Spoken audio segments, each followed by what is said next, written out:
అమ్మ బాబోయ్, ఇక్కడ కూడా వచ్చేసారా ఇల్లు?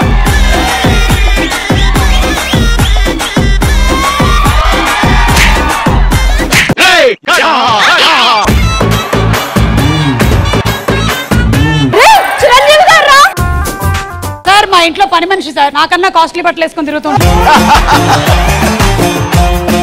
దాని మొగుడు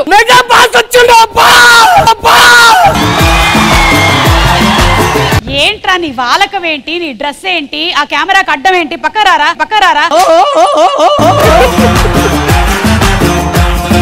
మా అమ్మ డాక్టర్ కావాలండి, మా నాన్న లాయర్ కావాలన్నాడు, మా అన్న పోలీస్ కావాలన్నాడు. మరి నువ్వేమయ్యావురా? తాగుపోతున్నాయ్యా.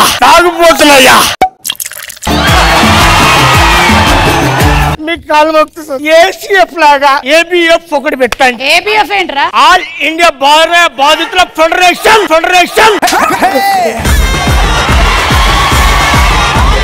తాగుడేంటని అడగండి మేడం. నీ ఆరోగ్యం చెడిపోతుంది కదరా తాగితే. తాక్కు. నేను ఆరోగ్యం చెడగొట్టుకుంటలే. మరి భాగ్యనగర నివాసుల ఆరోగ్యమే మహాభాగ్యం స్కీమ్ కింద క్లోరిన్ ఎక్కువ కలుపుకొని తాగుతానా. నువ్వు తాగితే మరి ఇంట్లో వాళ్ళకి తెలుస్తుంది కదరా. నేను తాగినట్టు మా ఇంట్లో ఎవరో తెలియదు. ఎలారా? ఆ రోజు నుంచి పోను కదా.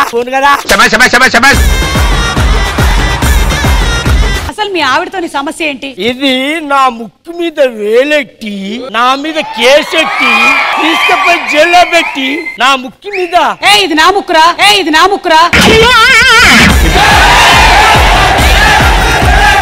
ఫైనల్ గా నువ్వు దేనికి తాగుతున్నావురా? గ్రీన్ చుడిదార్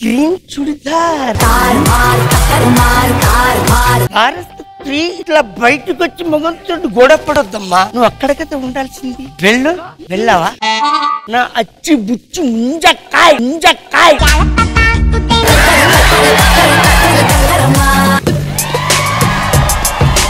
డాడీలో సీన్ చేస్తున్నావా నువ్వు? కాదు, నేను డాడీ కావాలని చేస్తున్నా.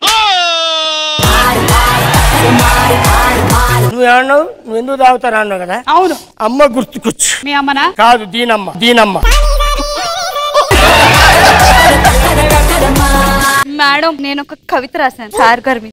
ఏంటి ఈ కొత్త టాలెంట్? సరే చెప్పి తగలెట్టు. చిరంజీవి గారు, నేను మీకోసం బ్రతుకుతున్న జీవిని, మీ సినిమా లేకపోతే చూసుకుంటా బావిని. ఇది రాశాకే తెలిసింది నేను ఒక పెద్ద కవిని. ఇది విన్న వాళ్ళం కోసుకుంటాం చెవిని. ఇక పోని ఇటువైపు రాని, నీ కాళ్ళు ఇరగ్గొట్టని. పోవే.